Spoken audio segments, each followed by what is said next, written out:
Intro, /n Welcome to the Windows Well, where we discuss news and updates about the most popular operating system, Windows 11 and Windows 10. Recently, they have both received an update to smooth the Windows update process and to fix known bugs. Let's take a closer look at this update and how it is helping to improve the user experience. The fix.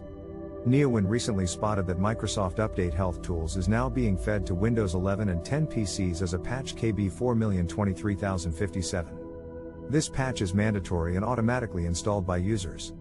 In Microsoft's support document for KB 4023057, it claims that on Windows consumer devices, the update will help to remediate smooth functioning of Windows Update. Unfortunately, that's all Microsoft has said on the matter.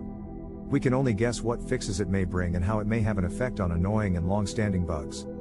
Projections.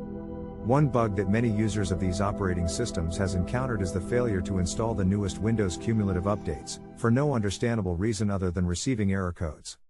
These error codes are often quite meaningless strings of hexadecimal and leave users simply staring. It is therefore our best guess that this update will combat the issue of installation failures that many users have been plagued with. It is also likely that this update will have an effect when users can't access certain updates or when certain printers are being broken on Windows 10 updates. The main benefit.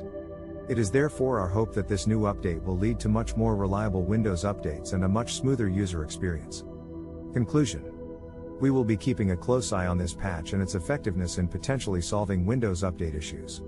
In the meantime, make sure to keep your Windows updates running regularly on all your PCs, and if you encounter any issues, please let us know in the comments below. Thank you for tuning in. This has been the Windows Well.